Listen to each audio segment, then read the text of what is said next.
in Hungary, we were able to unify these forces through the lens of nation.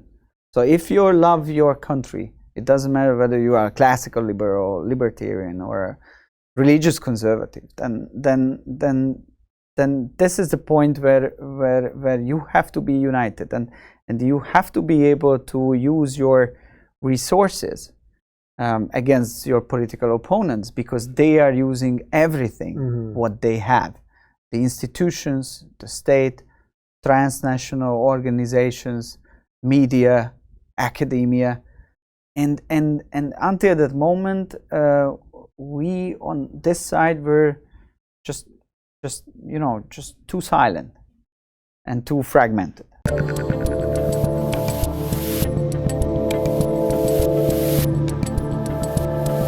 I'm Dave Rubin. This is the Rubin Report from the local studio right here in Miami. And joining me today is the political director for the Prime Minister of Hungary, Balázs Orbán. Welcome to the Rubin Report. Hi, thank you very much for inviting me. I am glad to have you here, a freedom fighter from across the way here in America, in the free state of Florida. I was trying to think how I wanted to do this interview, because I will be very honest up top. I don't think Americans know much, if anything, about Hungary, and I am not going to pretend to be a Hungary expert. So I thought the best way we could start this was a little Hungary 101. If I say to you, tell me about Hungary, what does that mean to you?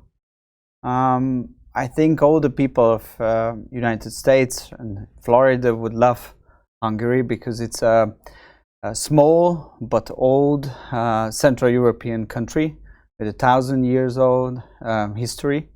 As you were referred, we are known in Europe as freedom fighters, because our history is about constant fight for sovereignty. We were several times occupied by foreigners like the Ottomans, like the Habsburgs, so the Austrians, like the Nazi Germans and the Russians, and what we survived. And right now we are proud members of the European Union and the Western community. But we have our own values, and we are very proud of our nationhood, our country, our traditions, and that's the reason, I think, why we became part of the international debate, at least inside the Western civilization, about the future of this civilization. Which direction should we go, and if there is a dead-end street or not. So interestingly, the guy that connected us was my good friend Pete Boghossian, who has been on this show many, many times, who you've met a few times now. And he's in Hungary right now. And he is or at least was for most of his life, a lefty atheist, but in search of freedom, in search of places where order exists and Western values exist. And he lives in Portland, where he's struggling to find it there. Yeah. Goes to Budapest, and he's finding it in Hungary. That's interesting. He is a great guy, and it's currently we at least those who are working for the Hungarian government and Prime Minister Orbán, we are conservatives, we are Christian Democrats, we are obviously representing the political right side, out of question.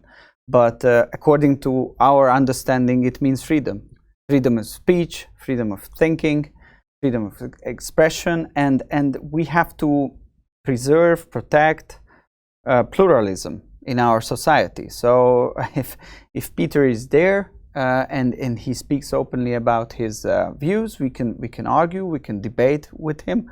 Actually, we are organizing debates to show that these are the alternatives. Let the people choose. And what he keeps telling to us, that it was the case in United States, it was the case in some other Western European countries, but currently this is not the case anymore. Leftist ideology is just it wants to control everything. They want 100% power, not separation of power. So we small Central European conservatives, we are trying to manage a political refugee program for people like Peter Boghossian and some others. And interestingly, most of my audience will get it. You then are called all of the worst things, right? You're a fascist and a bigot and all right. I should mention that although your last name is Orbán, you are not related to the Prime Minister, Viktor Orbán, correct? That must get very messy. No, and it's not the case that you have to change your name to Orbán if you want to go to politics in Hungary. Yeah. So okay, so you talked about the values of Hungary. So what do you think those values are? I have a sense from the way you described it, but what broadly do you think those values are? I just came from the conference of national conservatism. I think this is a movement which is an intellectual movement which is very close to our thinking, and the basic pillar of this movement is the idea of nation. So we all know that we are in an era of globalization, and time will not change. So we have to adapt to that situation. But I think the challenges of the previous decades, like the pandemic, like the economic crisis, like the migration crisis, what we are also facing in Hungary, they prove that the nation as a concept is the only form which can serve the interest of the citizens and of the community who are living under the rule of this nation.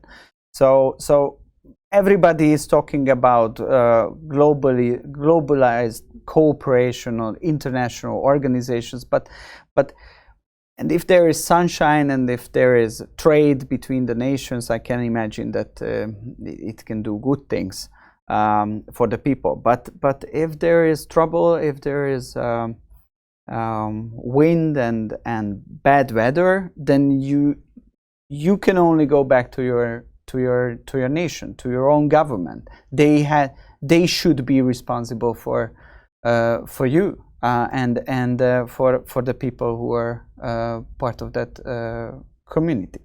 So this is the basic idea. Unfortunately, it's not very trendy or mainstream, right? We're working on it. We're working on it,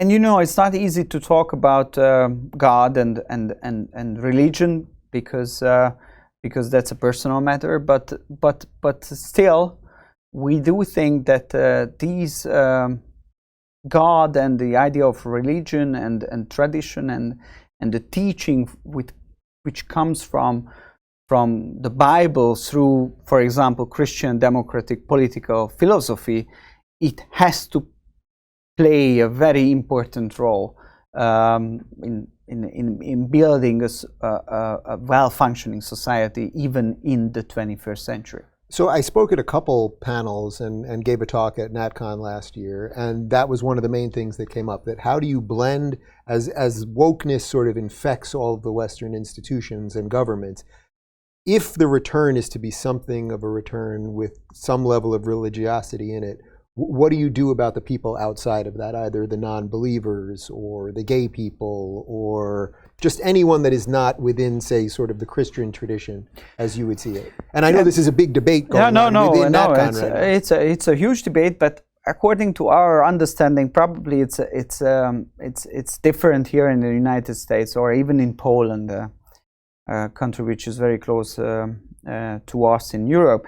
So we are not focusing on the individual belief of the people, because it's freedom of decision. If you want to be on board, if you want to take it, if you want to be a believer, if you want to be an active churchgoer, you can do so. You are not allowed to be punished for that. But if you don't want to do it, then it's fine. But the ideas, the political ideas, which are coming from this kind of concept, they are useful. Like you know, family is a basic pillar of society. Family is based on the idea of a marriage between a man and woman, and one of the most important goals of this kind of marriage is to raise children. And those children will be the next generation. Without those children, there is no community anymore. So it's not about the individual decision, whether you are homosexual or heterosexual, whether you are you want to have 1 children or 2 or 3. It's about that from a society perspective. The more the state can do for those who are ready to go into a marriage between a man and a woman and ready to take as many children as they want, then the state's role is to support them through state institutions. So this is the idea. So one of the things that you've been doing is encouraging people to have kids, because you wrote a piece recently. I mean, you're worried about sort of population collapse, which everyone, you know, if you listen to mainstream media, it's basically that the earth is going to be overrun with humans. We're going to have no resources left, and there's too many of us. And if everyone could have less kids, that would be good. And you see it. I think it's just I think it's just the other way around. So, and especially, you know, we Hungarians, we are a small nation, just 10 million people. So probably for big empires, the perspective, the historical perspective is a bit different. But for us, we think that we have a very unique culture. We have a unique language. Culturally, we are an island in Europe. We want to preserve it. And we need people, and we need children who are ready to be the representatives of this culture in the future. If we don't have these people, then everything what is linked to Hungarianness will disappear, and we don't want to let it happen. So we need people. So it sounds like you're fighting in many ways the same sort of wokeness, the same sort of top-down thing that it's a little hard to tell where it's coming from. But corporations and globalists and all of this stuff. When did it start in Hungary, or where did it start? Like how powerful is it? Like is it sort of like America, where now it's in all of our TV shows, it's on the news all the time, our corporations are part of it? Is it a similar feeling there? So the wokeism and gender ideology, it's a brand new issue in Hungary, and it came through the transatlantic channel. So obviously it came unfortunately from the United States. But the Hungarians, you know, we were occupied by the Russians for like 40 years. And through this period of occupation, the Russians, they did try to teach us to Marxist ideologies. And constantly in school, in universities, everybody was repeating the nonsense Marxist ideas. So in an average Hungarian or a grassroots Hungarian voter, they are resistant against this Marxist. They were resistant actually against the Marxist propaganda. And when the woke came in, they immediately realized that there is a connection between the original Marxist ideology and the woke or the gender ideology. It's a neo-Marxist. How was it coming in though? Was it coming in through television that was imported, or movies, or was there something more coordinated? Yeah, culture and the NGOs, media and NGOs. They are playing a very important role. First was whether the soccer players should go down to their knee, right, or not. And you know, we wait. So you had your own version of that relative to the Hungarian flag? No, actually, we were through international media forced to follow this thing, and you know, we were saying that look, we understand that some of them are. I know it's a controversial issue here in the United States as well, but I understand that some of the people are saying that it's about racial equality, which is important, but and about the black communities. But we didn't have any slavery in Hungary. We don't have any black community. So this is a cultural reference point, which is not ours. So it's not a problem if somebody else is doing that. But if we are forced to do so and forced to follow, then it's something scary. And then. A couple months later, the educational issues came in, and NGOs and media people, they started to launch campaigns in schools. You know, how to make it easier for children to change their sex, and they question their identity. The whole LGBTQ movement came in, and then we realized that this is serious. So we accepted legislation quite similar to the Florida one to protect the minors and ban sexual orientation classes without the consent of the parents. And we were immediately attacked by the headquarters of the European Union, by the Brazilian bureaucrats. And then we made the decision that, you know, our only chance is, this is common sense, what we are saying, and it will be backed by the people. So we launched a referendum, and in this April we had a referendum on these gender ideological issues, 4 questions. And the Hungarians said with an overwhelming majority, 92% of the votes, and the turnout was the biggest in the history of referendum of modern Hungary. So more people participated in the referendum than in a migration issue, than in a NATO enlargement issue or EU enlargement issue, and they voted with a huge majority against these gender ideological things.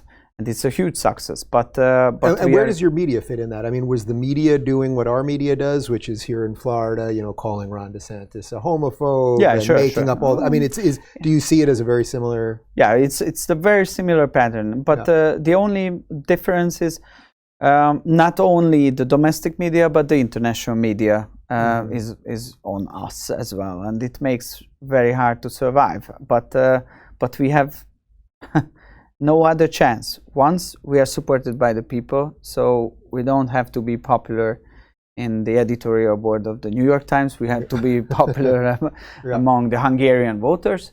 We have to represent their ideas. And second, if the Western civilization goes forward to that direction, that's going to be a suicide mission. So somehow we should turn back or turn away from this direction, and to do so you have to stand up and be outspoken, even if it's controversial. You mentioned right before we started, we spoke only for just 2 or 3 minutes before we started, but you said something about how the other European nations, that there's very few people in the nations willing to stand up for their own nations, and that seems to be the fight that you guys have. Who else is kind of doing it right? Is there anyone else? Poland seems to maybe have a version of this that's working. Yeah, that's true. Poland is a strong country, 4 times bigger than Hungary. It plays a very important role. They have a clear conservative government. They have a very tough nation-state vision. So they are doing great, economically very successful. And there are everywhere political forces who are representing the same ideas. The only problem is that the establishment is doing everything what is necessary to not let them in. There will be election in Italy, end of this month, and the Italian right side is doing great. The coalition of right-wing parties, they are leading in the polls, so it can be a game changer. So in this piece that I read that you laid out, so we talked about the population portion of it and why you want, obviously, people to have kids and multiply and that. And you know, the topic migration is linked to that. So that was the next one I was going to because it's linked to the idea of population decline. If we can agree on that we need people, then some of the liberals are saying that, okay, from a labor market point of view, I agree with you. Just open up. Just open up. But then then you lose everything what makes you what you are, because those people who are coming, they are obviously coming from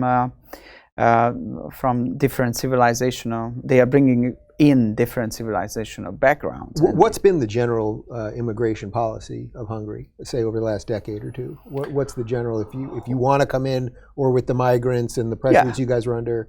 European Union? So the general approach is it's very simple. We have experience neighboring countries, ethnic Hungarians, or those people who are belonging to neighboring nations. They are trying to come. They're trying to come to Hungary legally. We make it possible. Illegally, we don't support that idea. And currently, we are hosting more than 1 million Ukrainian refugees. They are our neighbors. So. So we have the humanitarian responsibility for help them. But what we experienced in 2015, that was the first time that something is happening, and it's totally different than what we experienced before. 400,000 illegal migrants came to our southern borders, and they wanted to just come in and cross the border without any permission. And they just wanted to go to Germany. Some of them wanted to stay, but many of them wanted to go to Germany, Sweden, and other countries. And this was the point when Prime Minister Orbán realized that the migration, what we were talking about, it's completely different from what we will experience in these debates. And if we look around Sub-Saharan Africa, North Africa, Middle East, Central Asia, there are millions of people, 10 millions and 10 millions of people coming from overpopulated countries, and they want to start a new life somewhere. And Europe, that's the closest continent. So they want to start without any permission. They want to start a new life in Europe. So what was that like in 2015? I mean, everyone remembers the videos of just watching people pour. Now we see these videos now from Mexico into the United States. Pretty much the same. But so in essence, this it seemingly kind of happened overnight. It was obviously related to the war in Syria and everything. But what did you stop people immediately? How quickly did they figure things out? The tricky thing was that the left was saying that it's mainly linked to the war in Syria. Yeah. So it's a local conflict issue. But we hosted people on our southern borders they were coming from more than 100 countries. So not just Syria. It was just, back at that time, it was just 40%. It's a more broader issue. And we immediately realized that if our country is not able to protect the borders and to restore law and order, then we are lost. And we established a fence. We built a border fence. It was a 3 months operation, and around 150 miles. And we stopped them. And we introduced the border control measures where we stop everybody who is not have the right to enter. And were you getting threatened by the EU? Of course. Since then, that's a constant legal court war. Right. So So what do they try to do? I mean, they try to force you to just let anyone in, or what are their punishments really? There were several punishments. The latest is that they are attacking us through the courts. So they are in charge of the court system and the institutions, and they try to block all our legal mechanisms to stop the people. Because the idea is that if you are an illegal immigrant, you are not allowed to enter the country and walk freely. You have to apply for asylum, and until the decision is made, you are not allowed to enter the territory of the country, because then you're going to disappear and it will be impossible to find you.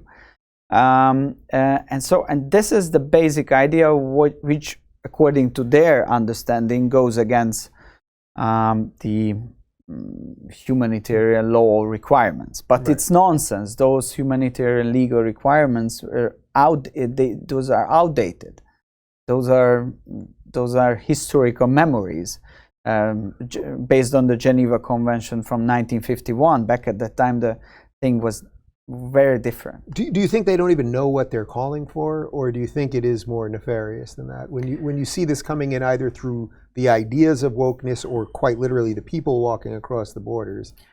Oh, no, I think it's a political program of the left, and political program of George Soros and his Open Society Foundation, because they think that European nations, they are threats of the future. So what they want to do is to deconstruct these nations. And how can you deconstruct a nation? So you have to change the population. You have to let people in who are coming from different civilization and give them citizenship as soon as it is possible. They are not Christians. They are mainly Muslims. They don't share our values. They have their own value system. They are very proud of it. And I don't want to judge this kind of value system. Probably it works in Muslim societies, or it definitely works in Muslim societies. But in our society, what the value system is different. So it's I think, and those people, if they come in and they settle, they establish parallel societies immediately, and they are supporting leftist liberal political forces with a huge majority. So for them, it's a political program to destroy the old European type of nation states. When you talk to your counterparts, either in Germany or in the UK, places that let tons of people in that have these parallel societies, do they go, man, we're jealous. You guys are a little ahead of us on this thing. We missed it. According to our understanding, this is a mistake. What you can have only once, and if you make that mistake and you let millions of people in and you give them citizenship, then it's over, because you have no other chance. You have to live with those people. And what our counterparts are saying, that look, you are right, but our situation is different. I have to at least try to convince those voters. So I cannot be the defender of the Christian civilization if 20 or 15% of my voters are coming from a different background. So most probably you are right. Most probably we made a bad decision. Because we were only looking to the economic consequences of decision, not the cultural consequences. But that's it. So that's why we Hungarians, we have to be, and Prime Minister Orbán is in this sense the most tough anti-migration politician in Europe, because we have to be very tough on that issue. Once you commit this mistake, these people are in, they are part of society, and the whole equilibrium is changing. So you mentioned the Prime Minister, and I know that he either was or is friendly with our former Prime Minister, Donald Trump, and obviously a lot of the things you're talking about in terms of borders and culture and things like that sound sort of Trumpian. Was that a nice little time for you guys when there was sort of similar leadership in the United States that I suspect is a little bit different right now? Yeah, that's true. Honestly, in domestic politics, we are the strongest. So we won 4 consecutive terms with 2/3 majority. So people are on our side. But what does that mean in terms of the vote? Like, so what percentage of the vote roughly is that? More than 50%. Yeah, more than 50%. And which is our system. It differs from your system. It's not a two-party system. Right. So in a European context, that's huge. Yeah.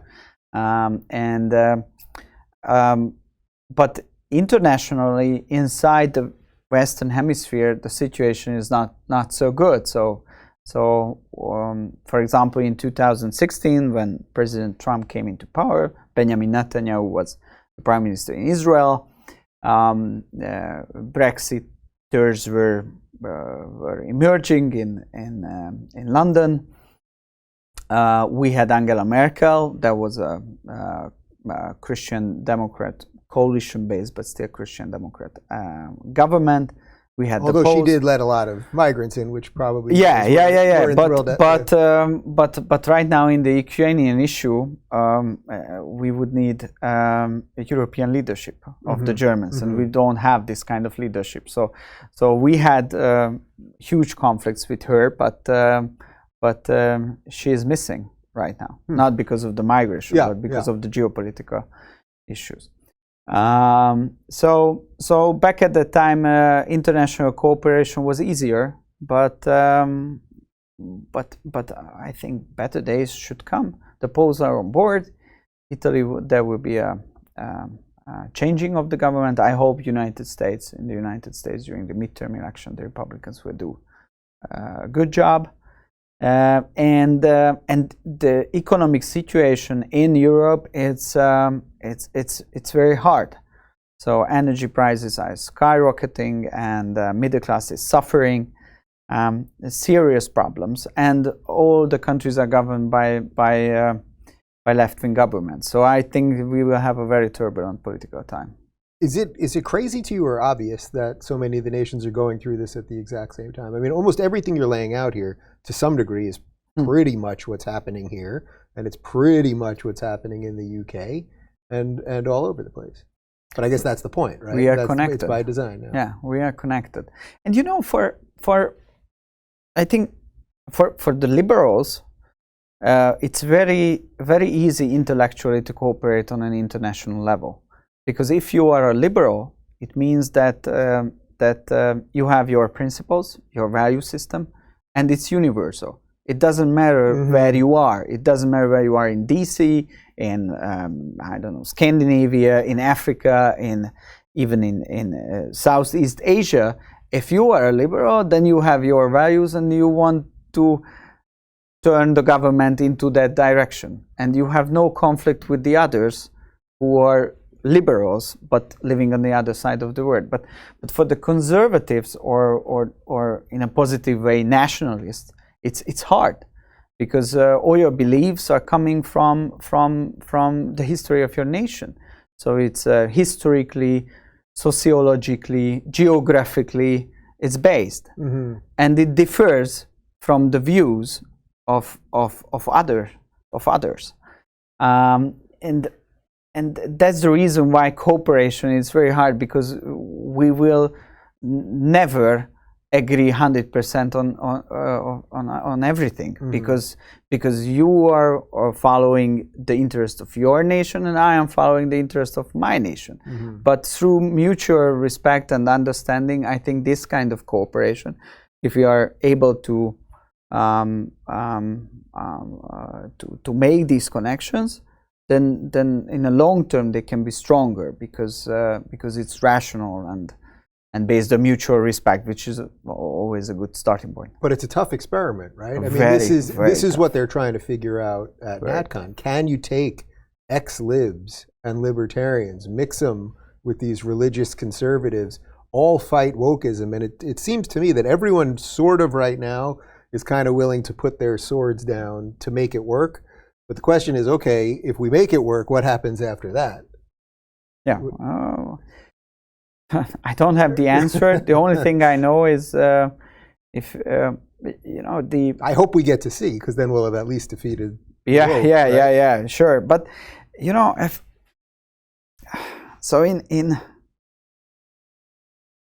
Hungary, we were able to unify these forces through the lens of nation. So if you love your country, it doesn't matter whether you are a classical liberal, libertarian, or a religious conservative. Then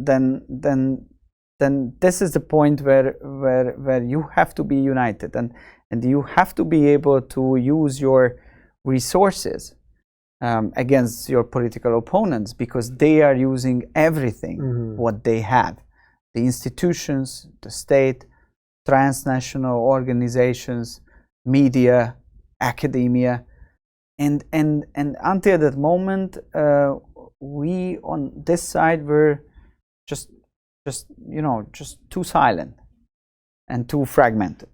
So we talked about a little bit related to migration, but okay, so Ukraine now, how many refugees did you say? 1 million. 1 million that are to be settled, to become citizens, or no, they're in some sort of. They because that left. was 10% of the population. Yeah, that's huge. They left Ukraine and they came to Hungary. We managed an operation to host them and help them.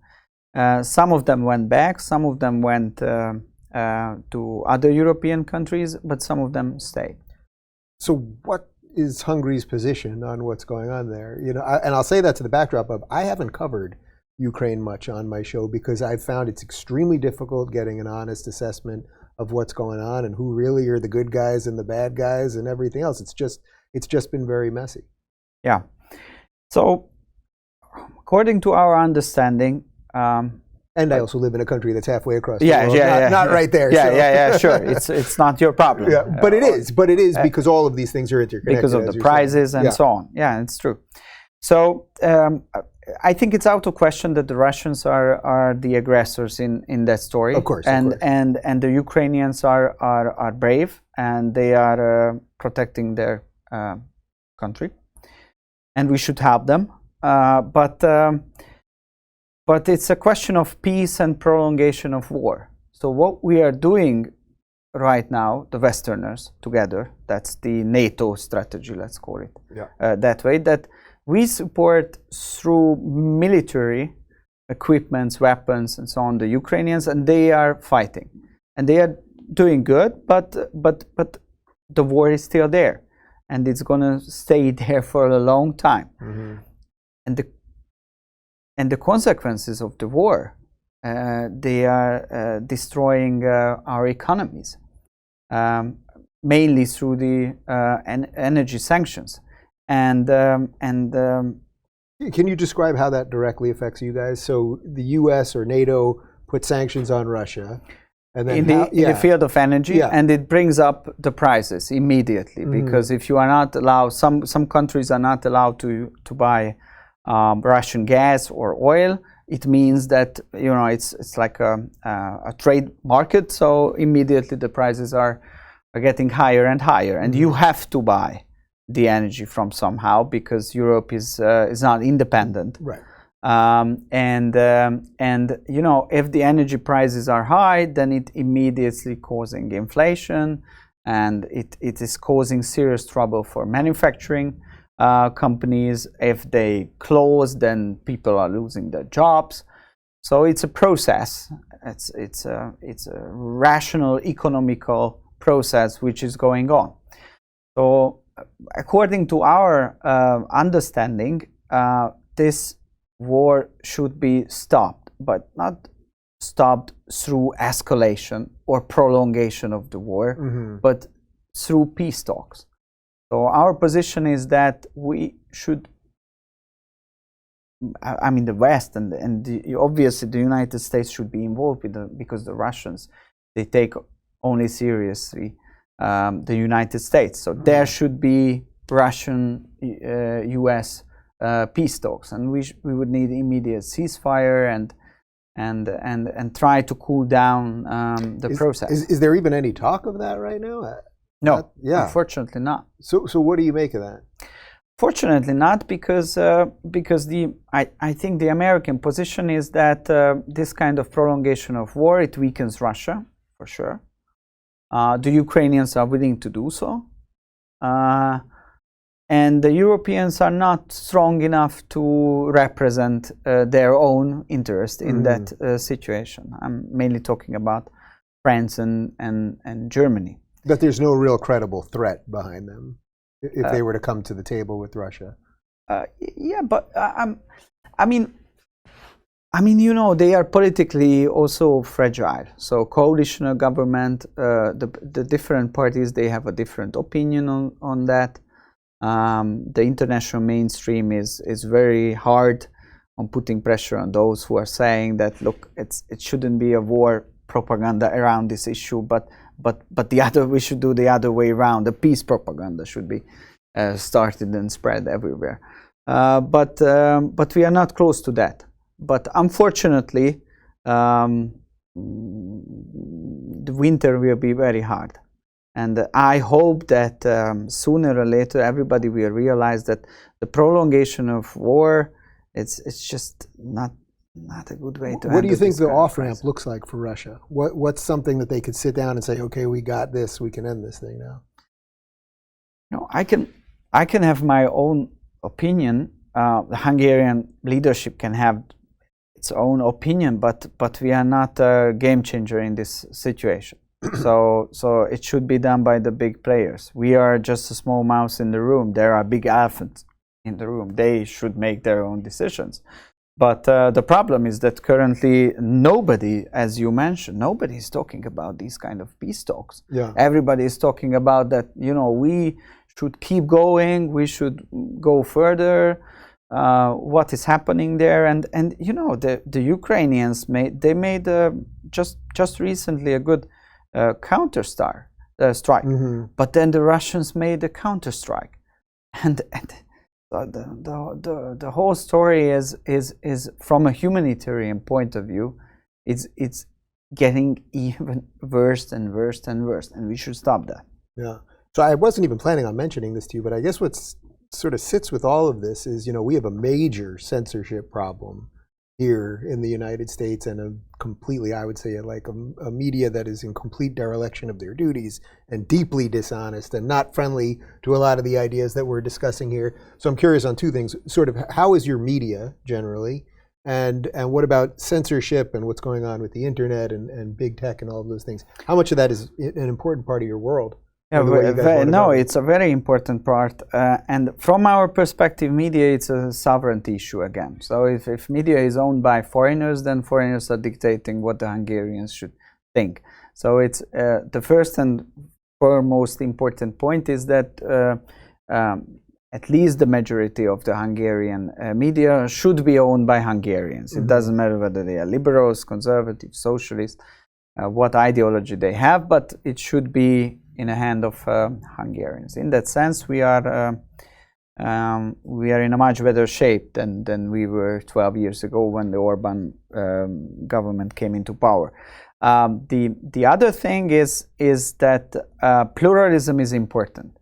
So the variety of opinions should be visible, and people, Hungarian people, should make their own decision which opinions they want to follow. And in this sense, I think the Hungarian media is a better shape than the media in Western Europe, because the balance between so-called, it's obviously oversimplifying the things, but the liberal views and the conservative views, or the progressive liberal views and the conservative views, it's quite balanced. So it's 50-50. Interesting. So and do you find you have counterparts on, say, the progressive liberal side that you can debate publicly or get into these conversations with? Because that's what's gone on here that's very difficult, is they don't seem to want to debate anymore or even have these conversations. Yeah, it's a good question. Sometimes they are on board with the debate and they are available, but then they make a decision if their interest is that, and they close down everything and they are not communicating. Well, because to be clear, I would, whoever might be the counterpart, I know you don't have a counterpart on the progressive side because they're not in the government right now, but I would have that person on and treat them the exact same way. No, but I suspect after talking to someone with the last name Orbán, that's probably not going to happen. Yeah. But you know, I think it's important, and we conservatives, or the Hungarian right side, we are confident because we think that that the truth is on our side. So I'm confident that I can win all the debates. I'm always ready to discuss these things, but their mindset is a bit different. You mentioned the big tech companies. They are playing an even more and more important role in Hungarian public sphere. And the censorship is obviously an issue there as well. Our situation is even worse than your situation because those tech companies are their headquarters is in the United States or in another European country. So we don't have those companies. So what was done by, for example, Governor DeSantis, that through taxation and through some legislative actions, he wanted to create a fair treatment for all the political opinions. Yeah. We Hungarians and the other small Central European countries, we are. I'm not saying we are toolless, but we don't have as much tools as as you have here in the United States. That's why for us it's important that the Republicans are pushing this thing forward, because otherwise it will have an effect on the other European countries as well. What level of censorship do you guys think you're dealing with? It's almost impossible to tell, because once you're being censored and throttled and all those things, you don't know. But I would imagine if the Prime Minister was to put out something that they could even frame as anti-immigrant, and I've read a lot of his speeches where they go completely insane, call him racist and all of these things, and if you read it, it's actually quite measured and sort of what you've laid out here. So can you even tell what level of censorship you're dealing with? It's not as bad as it happened in the United States, that one platform banned the president, which and then everyone banned him. yeah, and then everyone banned the president. So it's just it did not happen yet. But I experienced as well as a politician, and some other politicians also experience that, and we know that those people who are in charge of making these kind of decisions, they are not accountable, but we know them, and from an ideological perspective, they are not. Their opinion is obviously not balanced, and making these kind of decisions shouldn't be made by private companies. It's so simple, and it's not a brand new issue. It wasn't invented, this thought, just recently. It's well known for like centuries and thousands of years that these kind of decisions should be made by independent branches. That's why we invented the idea of independent judiciary. And currently, the role of the independent judiciary is done by these private companies, censorship group of people.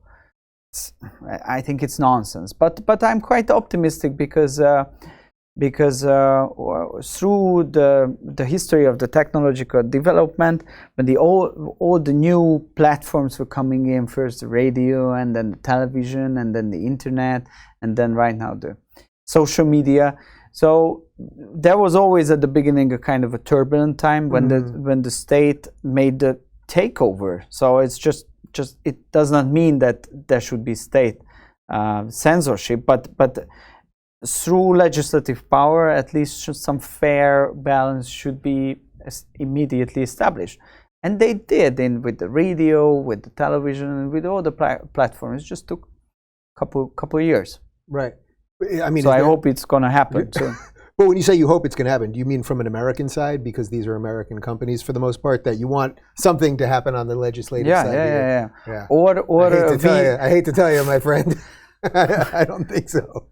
Or at least in Europe, because probably we Hungarians, we're just small players in that issue. But Europe as such is 27 countries. So this is something which should be discussed on a European level and act.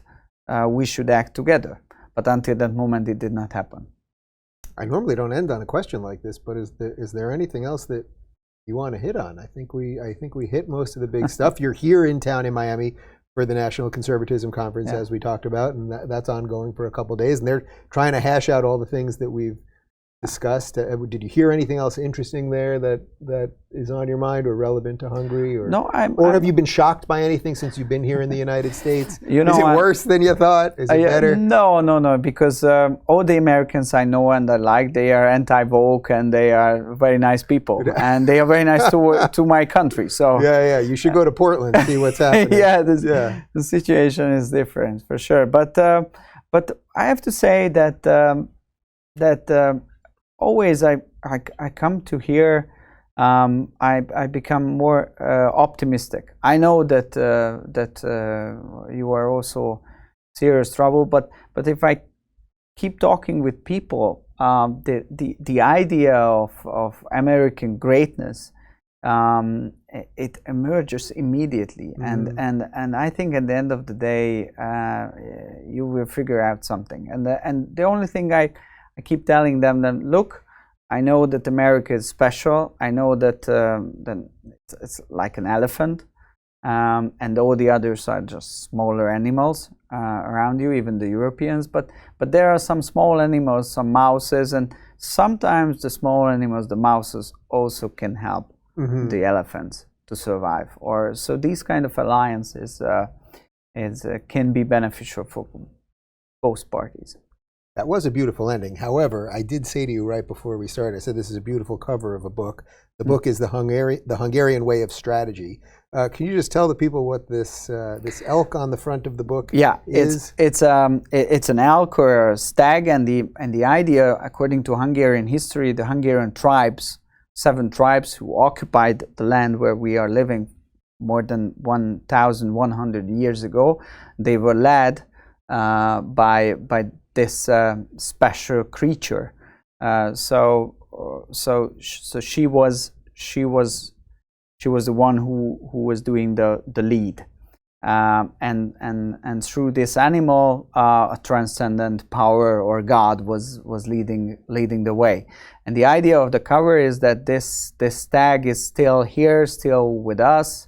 So the future is not so pessimistic for us. Now that counts as an ending. Thank you very much. My pleasure. Thank you very much. Appreciate it. If you're looking for more honest and thoughtful conversations about international issues instead of nonstop yelling, check out our international playlist. And if you want to watch full interviews on a variety of topics, check out our full episode playlist. They're all right over here. And to get notified of all future videos, be sure to subscribe and click the notification bell.